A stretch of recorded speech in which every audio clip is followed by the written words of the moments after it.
Un teren multifuncțional de sport va fi construit la gimnaziul din Taraclia datorită unui grant oferit de Guvernul Bulgariei. Inițiativa este cofinanțată de Consiliul Raional Taraclia și Asociația pentru Dezvoltarea Comunității Bulgare din Moldova. De implementare va fi responsabilă Asociația pentru Susținerea Inițiativelor Comunitare și Sportului. Proiectul în valoare de peste 57.000 de euro va fi finalizat până la sfârșitul verii. Acordul de finanțare a fost semnat de ambasadoarea Bulgariei în Moldova, Maia Dobreva, și președintele de onoare al ASICS, Plamen Milanov. A participat și legenda fotbalului bulgar Hristo Stoichkov, fostul star al Barcelonei, deținătorul balonului de aur și al ghetei de aur, a pus alături de semnături și capsula simbolică la baza viitorului teren.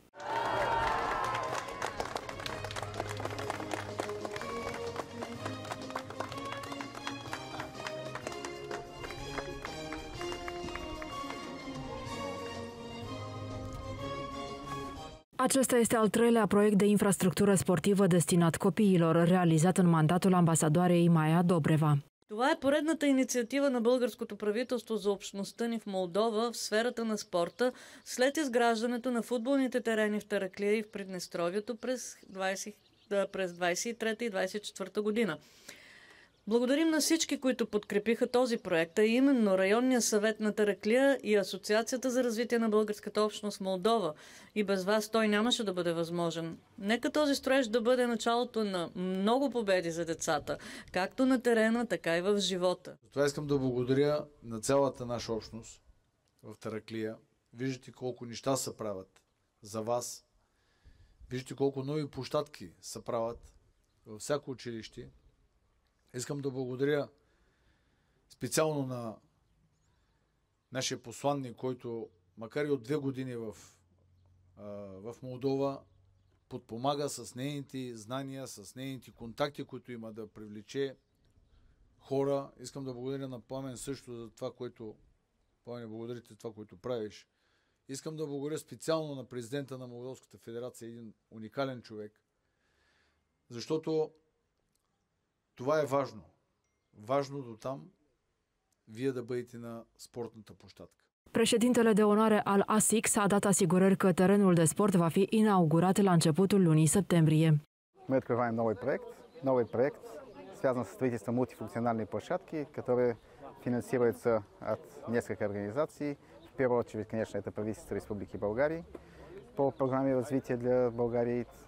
Кроме этого, софинансирует этот проект Consiliul Raional, Районный совет Тараклии, области Тараклия и ассоциация ASICS совместно с ассоциацией РВОМ. Эта площадка, уверен, будет открыта 1 сентября. Autoritățile centrale și locale salută dezvoltarea infrastructurii sportive în școli.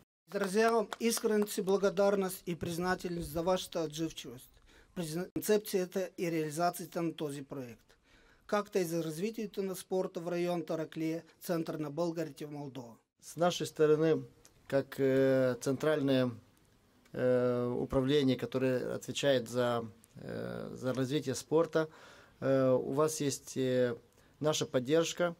И в прошлом году у нас была одобрена стратегия спорта, где у нас развитие футбола это спорт номер 1, потому что это спорт, который все любят, и здесь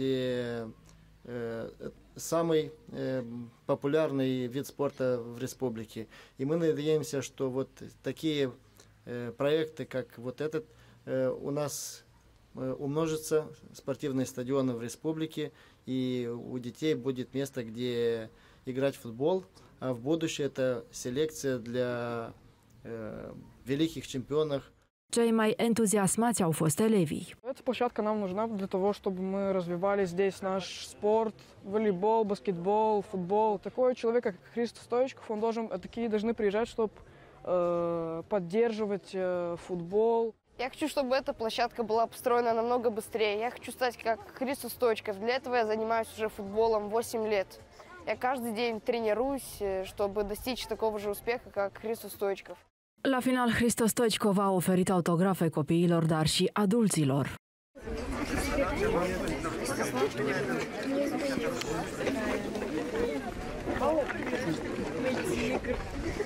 Bugetul proiectului este de 57.000 de euro. Din această sumă, aproximativ 36.500 de euro sunt oferiți de Guvernul Bulgariei, alți 15.300 de Consiliul Raional Taraclia, iar 5.100 de Arbom.